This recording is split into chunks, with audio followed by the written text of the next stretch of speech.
Hi there. I'm Michael Sipe, Chief Operating Officer of the Strategic Advisor Board. And today on Empowered Leadership, I'm going to talk about one of the traits of the famous Steve Jobs. Some may consider him infamous, but others consider him a genius in a lot of areas. And one area that he was especially keen to was the idea of taking responsibility end to end.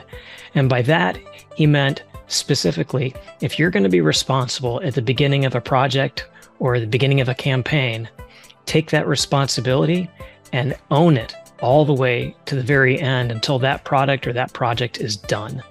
And that is really interesting because we see that so many times in today's world where we have so many competing elements, so many competing things of our time, and we can get easily distracted for good reasons, perhaps, onto other projects or ideas or initiatives. And what we do is we put our energy and our focus on those new things, and we drop the focus and energy on the thing that we started with, that we were responsible for. So his thing was, don't let those things die. If you own it until the end.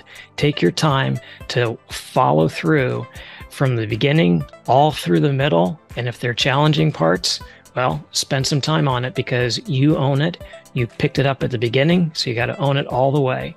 And then, of course, taking it to the end to make sure that it reaches the finish line. And we see that so often today with technology, and especially in the innovation space. Something like 90% of innovative ideas fail. And largely it's because people don't take the responsibility as stakeholders in whatever the piece was in their area. So if they were doing marketing or if they were doing technology development as an engineer, if they were doing some testing, if they were doing customer surveys, that they dropped the ball because they didn't take the responsibility to see that all the way through. So that's a key reason why Steve Jobs was so successful with Apple, was because he instilled with the idea that you have to be responsible from end to end. So that's our tip for empowered leadership today.